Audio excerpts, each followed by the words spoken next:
Bene's Bloody Bits. Hi, my name is Jason Bene, and welcome to Bene's Bloody Bits. I actually started this YouTube channel in 2006, but it wasn't with the intention of actually making videos. It was just to wander around the internet, check out YouTube videos, favorite things, have a little library where I can check them out later, and then, of course, go in and comment on other people's videos. But I feel like in the last 6 months, I've kind of caught the bug that I want to do my own channel to have a community where horror fans can talk, because I think at the end of the day, the best thing we can do is learn from each other. I can learn from you, you can learn from me. So I want people that visit here to realize that, get involved, interact, and make this about all of us, not just one person, even if it's my name that's on the channel. I need to go back a long time ago to tell you where my love of horror began. So in 1975, I'm 4 years old, and my family gets together and we just head off to a movie theater called the Rivoli in my hometown of Long Beach, California, which sadly is no longer there. And we went and saw a double feature of Jaws and Race with the Devil. I don't even think I knew what a movie was, let alone a scary one. But I remember it like it was yesterday that outside the theater, there was a marquee on the left, and on the right, one was Jaws and one was Race with the Devil. And I kept going back to the Jaws one, like something was calling me, like this monster, this creature, this shark. So before I even knew what I was getting into, I already had a connection. And I remember watching the film, and at the end, when Bruce the shark gets blown to pieces, I cried. So don't know why, I just had this connection to what I felt was a sympathetic character. And from that point on, I wanted to watch as many horror films as I could. I just was attracted to the dark side of cinema. And in the late 70s and early 80s, I was watching all the slasher films, Friday the 13th, Halloween, all the knockoffs that came. I remember in 1981, my family, we got a cable box. The first time, I didn't even know what we were getting into, but I knew it was going to be something cool. And it was called On TV, ON. And you literally stuck this box on top of your TV, turn the station to channel 3, and you turn the knob from off to on, and this whole world opened up. And I remember you got like a cable guide, like a TV guide, so you knew what was coming. And I just remember things like My Bloody Valentine and Happy Birthday to Me and The Burning and The Prowler and all these things I've never heard of. I just started, you know, consuming them. And I loved it. And that carried right over to the mid 80s, where I started, getting into more Italian horror films like Lucio Fucci, Dario Argento, and just these are the kind of films I've never seen before, and they look different and they sound different. And until this day, there's nothing like them.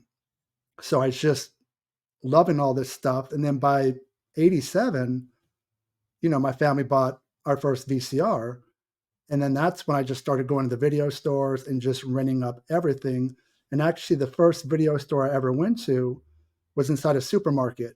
It was like a Vons or a Ralph's or something like that. And I recall the first three movies I rented were A Nightmare on Elm Street 3, Dream Warriors, Evil Dead 2, and Creepshow 2.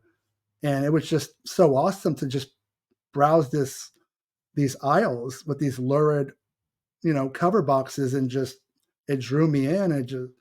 I instead of going out and partying when I was in high school and doing all that stuff, I was just renting movies because I felt like that just made me happy as opposed to this other stuff that everybody else was doing.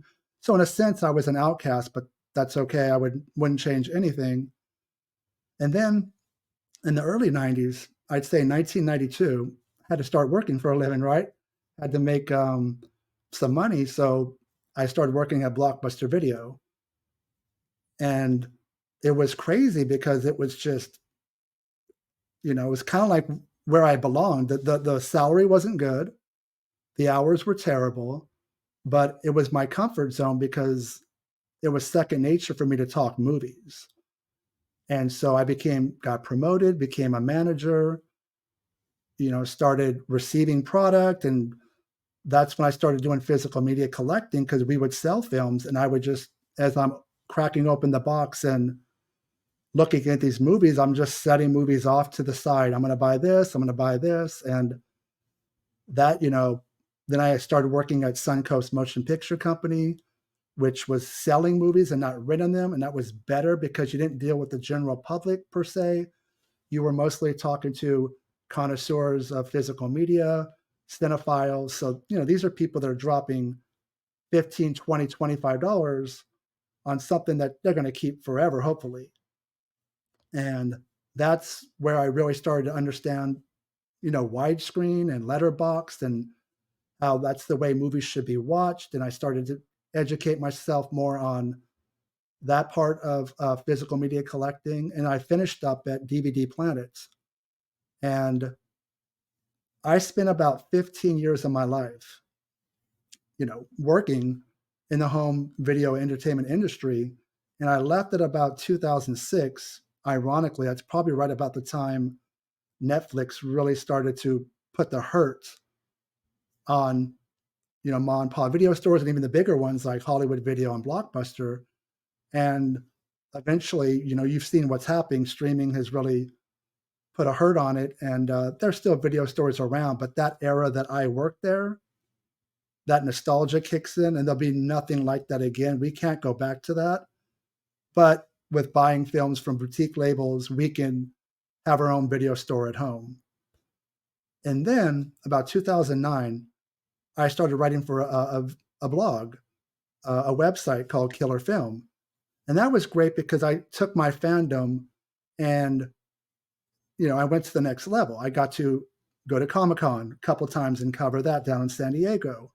I got to go to press screenings and press junkets and meet celebrities. And that was really cool because it was bridging that gap between, fan and, these famous people.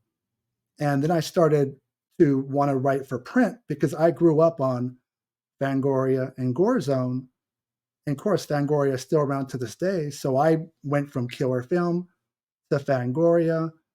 Then Fangoria brought back their sister magazine called Gorezone, which is gone again. But I was able to write for a few episodes of that, a few issues.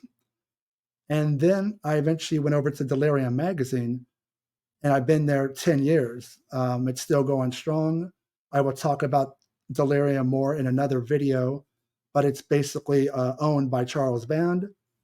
And it's great because we cover all genres, not just, killer puppets and things like that. And so, yeah, all of that brings me to where I am right now, which is Bene's Bloody Bits. It's going to be a channel for retrospectives, reviews, interviews.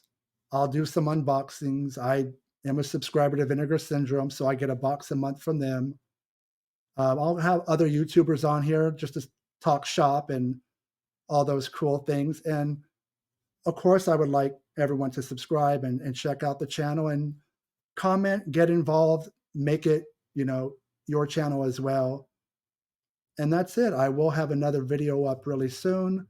I'm going to talk about what's coming soon from Culture Shock Releasing, which is a boutique label that I'm sure a lot of you are familiar with. So thank you for your time, and I will talk to you soon. Stay scared.